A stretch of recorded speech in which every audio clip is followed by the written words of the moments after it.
Bonsoir à tous, nous sommes le vendredi 13 mars, donc nous allons faire l'analyse hebdomadaire des différents marchés. Donc on va passer en revue le BTC, le CAC 40, l'or, le Nasdaq, le MSCI World et on fera un petit tour aussi d'horizon du pétrole et du dollar pour comprendre un petit peu avec le contexte géopolitique, voilà, comment ça influence les marchés et qu'est-ce qu'il faut réellement surveiller parce que là, tous les marchés sont volatiles. Donc, c'est parti. Alors, on va commencer par analyser le BTC. Hop. Donc, le BTC en vue hebdomadaire, ça donne quoi?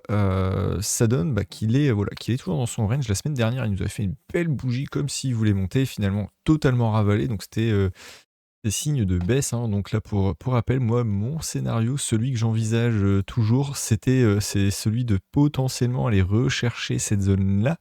Mais en tout cas, moi, la zone que je vise pour rentrer, ou en tout cas, où je pense que le marché va se diriger, c'est voilà, sur ces zones-là, hein. Donc pour moi, on va aller chercher un bas plus bas que ce niveau-là, hein.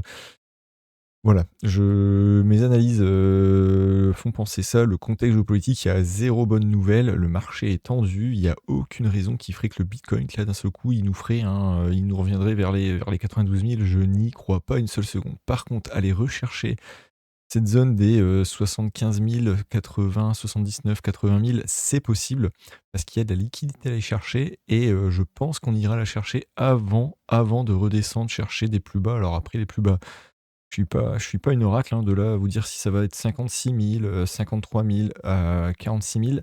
Voilà, il y a plusieurs supports. Il y a plusieurs supports à surveiller.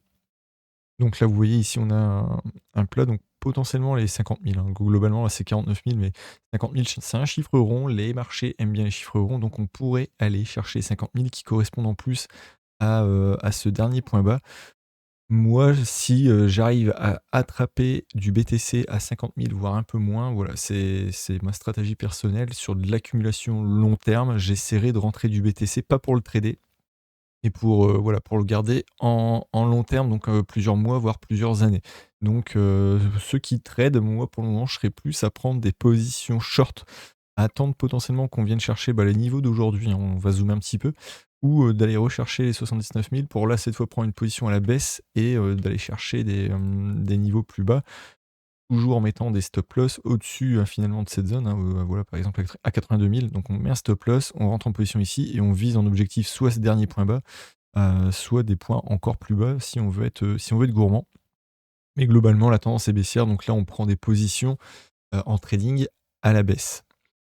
On peut jouer, pour ceux qui sont vraiment expérimentés sur des rebonds, mais bon, en ce moment, le marché, regardez, en journalier, hein, c'était le fameux range. On y était sorti, j'avais dit: «C'était un piège», effectivement, c'en était un. On a regagné le canal de range.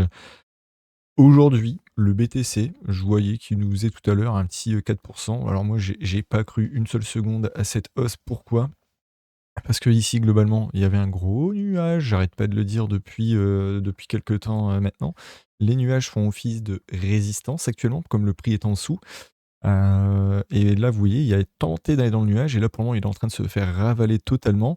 Donc pour moi, je serais pas étonné qu'il aille, retourner vers le bas. D'autant plus que vous savez que sur les cryptos, j'aime bien regarder la carte, des liquidations pour voir un petit peu où se situe la liquidité, pour voir où le marché va se situer et je vous le donne dans le mille. Regardez pourquoi le bitcoin est monté, aujourd'hui. Et ben, tout simplement parce qu'il y avait de la liquidité à aller chercher au nord, donc c'est ce qu'il a fait, pom, pom, pom, pom, pom. Donc là, tous les gens qui pariaient à la baisse se sont fait liquider, donc leur stop loss, hein, déclenché. Donc ça fait des achats en cascade, c'est pour ça que le prix est monté sans forcément avoir une bonne nouvelle, aujourd'hui. Donc il est monté, il est monté. Moi, je pensais qu'il aurait été chercher les 75 000 parce que regardez, globalement, il y avait encore une petite zone de liquidité et là, d'un seul coup, pom, pom, pom, pom, pom, pom, pom, il se fait ravaler. Et pourquoi? Regardez pourquoi mon scénario est de plus en plus probable, parce que plus le temps passe, plus le canal, le range, est lent, plus les gens, à chaque fois que le BTC monte, se disent: «Ah, c'est le moment d'acheter, c'est le moment d'acheter», donc ça crée des zones de liquidité et là, regardez un petit peu mon curseur, hein, donc 21 000 000, 29 000 000, 16 000 000, 5 000 000, 33 000 000, 46 000 000. Il y a pour des millions de liquidités sous les prix actuellement. Et globalement, il y a de la liquidité jusque, alors grosse zone de liquidité, jusqu'aux 64 000, voire même 63 000.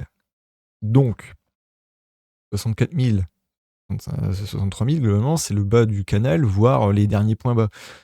Et là, à mon sens, si on va rechercher ces niveaux-là et qu'on n'a toujours pas de bonnes nouvelles, plus un support est touché, regardez, une fois, deux fois, trois fois, quatre fois, cinq fois, lui, il a de chances de céder. Alors vous allez me dire, ouais, mais c'est pareil avec les résistances. Donc là, la résistance est touchée une fois, deux fois, trois fois, quatre fois. Mais les résistances sont pour moi, pour le coup, plus fortes que les supports. Donc je pense qu'au bout d'un moment, le support va lâcher. Et si cette fois on se met en vue mensuelle, le support là qui fait, bah, la résistance actuellement, elle se trouve au niveau des 70 000, hein. Donc pour moi, je pense qu'on va se faire encore ravaler en dessous des 70 000. Et en vue trimestrielle, donc là, à la fin du mois, ce qu'il faudra surveiller, c'est ce niveau-là, le niveau des 65 000. Si on clôture au-dessus, ça pourrait laisser des chances à Bitcoin de repartir vers le haut. Si on clôture en dessous des 65 000, à la fin du mois, ce ne serait pas une bonne nouvelle pour le Bitcoin. Vraiment pas. Voilà, donc là on a fait un petit peu le tour du Bitcoin, hein, donc toujours à surveiller, mais pour le moment ne partez pas to the moon, ce n'est pas haussier du tout et ce n'est pour moi pas des bonnes opportunités d'achat, sauf si vraiment vous êtes long-termiste sur des horizons 3-4 ans, et encore il faudrait qu'on ait des bonnes nouvelles, hein, pour repartir vers le haut. Je ne fais pas le tour des autres cryptos parce que globalement, quand on a analysé le BTC, on a globalement analysé les principales cryptos. Juste pour vous montrer quand même sur le TH, regardez quand je vous dis que les supports Ichimoku et les indicateurs Ichimoku sont très pertinents. Regardez ici, le prix monte aujourd'hui, poum, il touche le nuage qui fait office de résistance et qui le renvoie tout de suite à la baisse en mode couché au panier et retour au sud. Donc vous voyez que finalement Ichimoku, je l'aime bien, cet indicateur, parce qu'il est très précis. Donc j'en vois plein qui font du Smart Money Concept, Fair Value Gap, Order Block. J'ai déjà fait le test de retirer mon Ichimoku pour faire du Fair Value Gap, de l'Order Block, tout ça. Tous les niveaux que moi je surveille avec Ichimoku correspondent à des niveaux que vous feriez vous en Smart Money Concept avec des Order Block et des Fair Value Gap. Voilà, ça c'était une petite parenthèse. Mais voilà pourquoi Ichimoku, je l'aime bien, car en un coup d'œil, on peut avoir tous les indicateurs importants, les supports, les résistances et les confirmations qui vont bien. Je passe au CAC 40 pour ceux qui regardent un petit peu le CAC 40. Donc là, baissier. Baissier pourquoi? On envoie un signal de vente. On a cassé la semaine dernière la Kijun à la baisse, hein, ici, boum, une belle bougie. Et on a cassé la semaine dernière cette droite de tendance que j'avais tracée. Regardez, donc droite de tendance qui est long terme, hein, parce que depuis depuis 2022, pardon, on avait cette droite de tendance haussière et qui a été cassée la semaine dernière. Et cette semaine, regardez-moi la précision de ce test de cassure. Donc cassé, on a été tout en bas, on est remonté, on a fait ce qu'on appelle un test de cassure, poum, on est venu rechercher finalement cette droite de tendance pour finalement se faire avaler. Donc là, pour moi, on a un signal de vente confirmé à 80%. Pourquoi 80? Parce que ici, vous voyez, j'ai tout le temps ma lag in span qui est au-dessus des prix, au-dessus du nuage, au-dessus de sa lag in span, au-dessus de sa Tenkan, pardon, et au-dessus de la droite de tendance. Donc, ça sera confirmé à 100% quand cette lag in span là sera en dessous. Donc globalement, c'est quand le prix ici, on sera en dessous du nuage, et là, globalement, on confirmera la tendance baissière sur le CAC 40 parce que là, on a un signal, vraiment, on a un signal de vente. Par contre, on aura vraiment une confirmation de retournement de tendance quand on sera de l'autre côté du nuage. Donc là, vraiment, il ne faut pas que le CAC 40 aille en dessous des 7500 points. Là, déjà, on a perdu globalement les 8000 points. Donc là, globalement, c'est vraiment un signal de vente.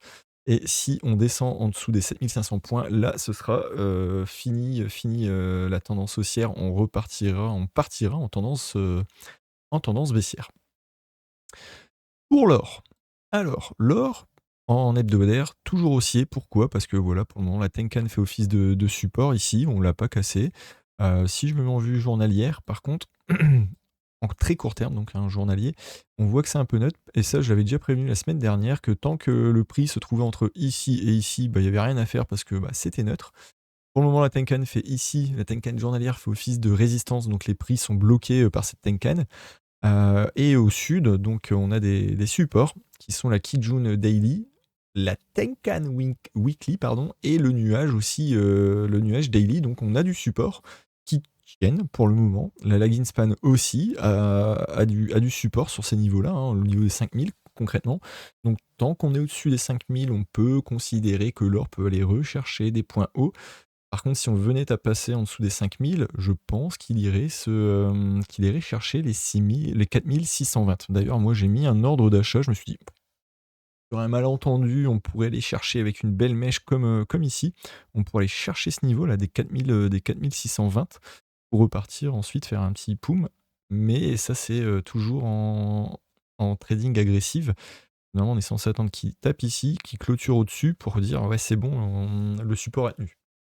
Et moi j'aime bien faire du trading agressif, donc j'aime bien rentrer comme ça. Alors, j'aime bien rentrer comme ça de façon agressive, mais avec des stop loss quand même, des stop loss en dessous, hein. Je tiens à le préciser. D'ailleurs, cette vidéo est purement éducative. Je vous donne les niveaux à surveiller, je vous donne des conseils, mais ce n'est pas, voilà, ce n'est pas des conseils en investissement. Je ne vous donne pas des positions à prendre. C'est pour vous apprendre à analyser et à faire vos propres décisions.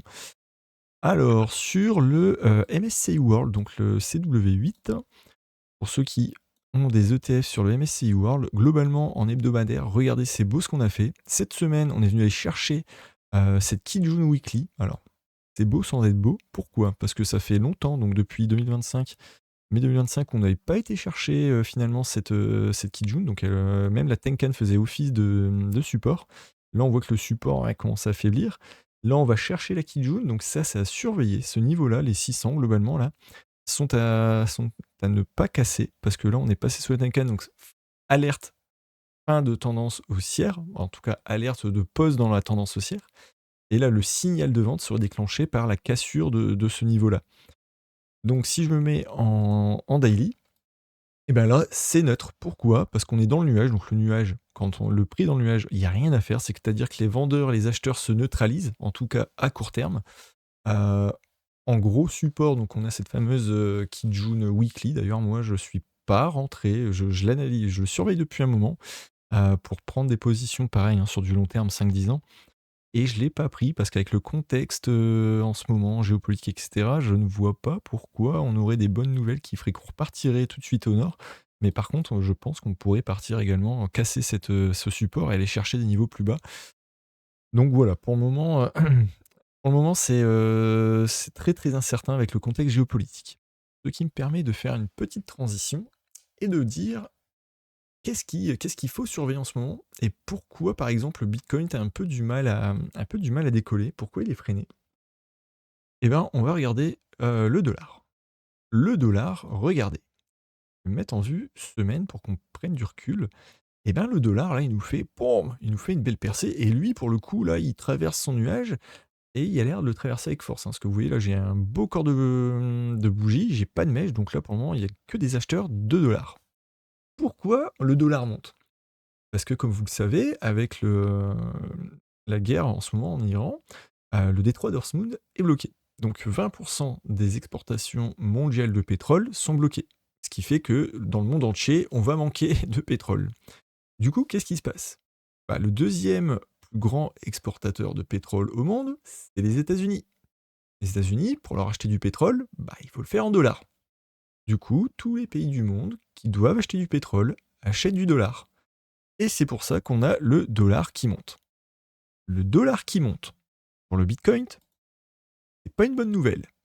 Parce que quand on achète du BTC en dollars, eh ben ça coûte plus cher d'acheter du BTC. Donc quand le dollar monte, c'est pas bon pour le BTC. Quand le dollar est faible, c'est bon pour le BTC parce que globalement, ça donne du BTC à plus bas prix, hein, parce que le dollar est plus faible. Et ensuite, quand je vous disais que le dollar montait à cause du pétrole, on va regarder rapidement les cours du pétrole. Vous allez comprendre un petit peu, pour ceux qui ne suivent ça de loin. Et bien regardez, ici, on a vraiment une explosion du prix du pétrole, hein. Donc avant guerre, tout ça, on était en dessous des 65 dollars le baril. Et là, vous voyez qu'on a atteint des niveaux stratosphériques, hein, 111. Et là, on est toujours au niveau des 96, hein. Si je me mets en journalier, à un moment, il y a une petite détente. Là, voilà, on est monté, il y a une petite détente. Et c'est pour ça que le BTC était monté à ce moment-là. Par contre là, maintenant, on voit qu'avec l'intensification de la guerre, finalement, ça rassure pas les marchés et le prix du pétrole continue à monter, hein. Donc voilà un petit peu, le contexte macro, la guerre, comment ça influe un peu le dollar, le pétrole et cetera. Et voilà un petit peu pourquoi les marchés sont volatiles en ce moment, que ce soit du BTC, de la crypto-monnaie, du CAC 40, du MSCI World, voilà. Donc j'espère que cette vidéo vous a plu, restez très, très, très attentifs, ne vous précipitez pas, pardon, à l'achat comme à la vente, ne paniquez pas, surtout ne paniquez pas. Ayez une stratégie.